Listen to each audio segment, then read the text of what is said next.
Good morning, everybody, and welcome to Community Gaming. I'm Flute5311, and we are here on week 71, Zerde, just January 15th.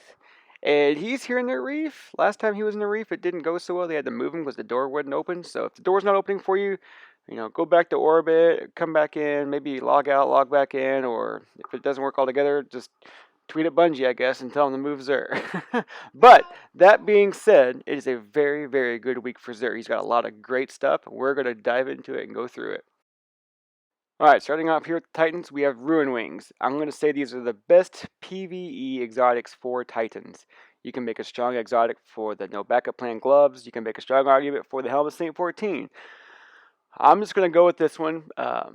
I think with the Seeds of Ruin, you have heavy ammo drops more often, and it contains more ammo in each box. This makes you the strongest possible you can be almost all the time. You will almost always have heavy. You will almost have heavy to spare. It's amazing. If you're running Iron Harvest on your Bubble Titan, you're getting lots of orb generation from heavy kills, and you're going to have heavy ammo to spare, so you can just go all day long with your heavy. If you have one of the helmets that allows you to have more super energy upon heavy kills, heavy lifting, I believe is what it's called, you're going to have your super more often. It's a very, very good exotic. And when if you're in the raids, it doesn't matter what content you're in, having heavy ammo is always amazing. And so I cannot recommend these enough. I would definitely pick those up. Even if you don't have a Titan, if you're ever thinking of starting a Titan at any time, pick them up because you'll have them. Next, we have the Celestial Nighthawk for the Hunter. As Big Game Hunter, your golden guns get consolidated into one shot, but it does 6 times the damage, and you get keyhole for penetration. This is also a pretty good helmet for hunters. The golden gun is a little bit weak right now for PvE. It needs a bit of a buff because it doesn't do as much damage as I think it should. And with the orb generation being nerfed, it doesn't get enough done, I don't think. It really does make the Night Stalker much more appealing. However, if you want to be a gunslinger, this is a very good helmet if you're looking at trying to take down top tier enemies.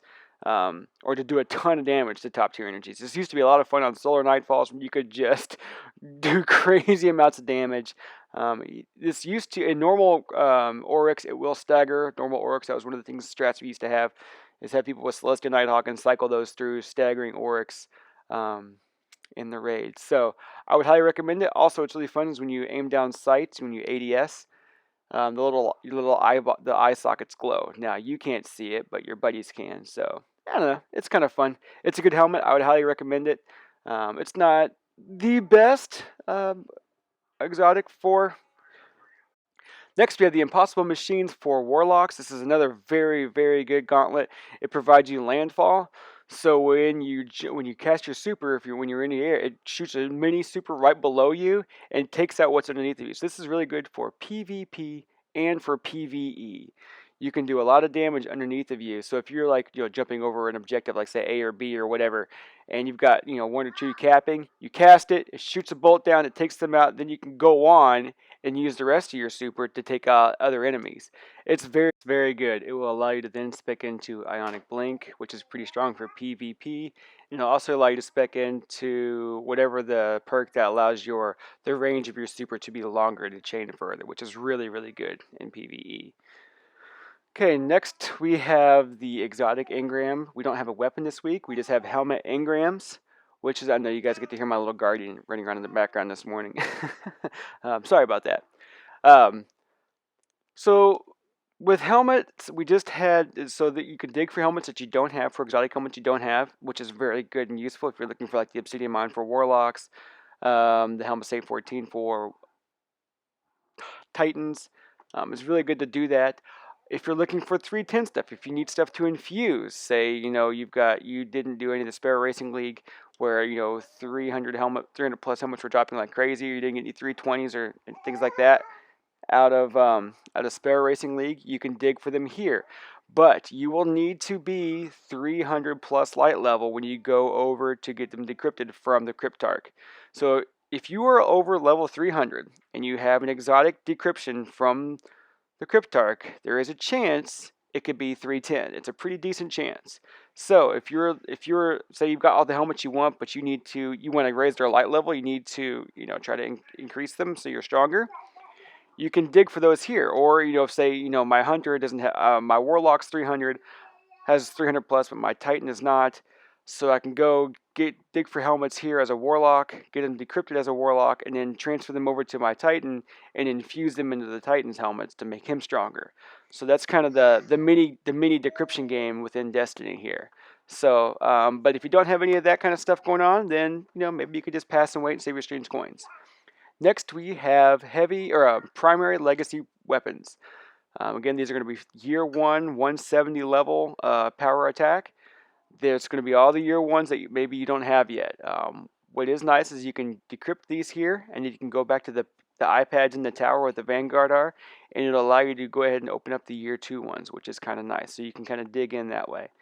Next, we have the plasma drives, which you can upgrade the blue quality sparrows, as Dado would say.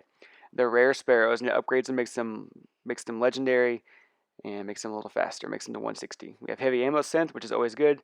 3 coins. If you're starting to get to the point now where you've got excess strange coins, say northwards of 50 or 100, I would say north of 100. If you're north of 100, you might be able to start digging into these 3 coins. Popping them every other Crucible match or every other strike, and hopefully maybe they'll start doing you some good. I'm going to pick up a few here just because it's always good to have a few of these sitting on deck for fun, just to have them in the background running. Then we have the glass needles, which they allow you to reroll the perks that are on your exotics. They don't reset your exotic, which is nice. They don't so you can just kind of, if you've got one you like, you want to try some get different perks, you can do that. Okay, so that wraps up Xur week 71. We'll be putting out our Let's Talk that we recorded on Tuesday. That will be coming out today, so look forward to that. Here we had to say, just kind of catching up on the world of Destiny and what we think is happening and what needs to go forward. We also talk about a few other things because we are committed gaming, so we have other games we talk about, so that'll be on there. Also, the start of the Destiny school will be coming out today as well. So a lot of coming on today. I was going to space them out, but I never got that far, so that's what's going to happen today. So thanks everybody for tuning in. All you gamers out there, stay committed.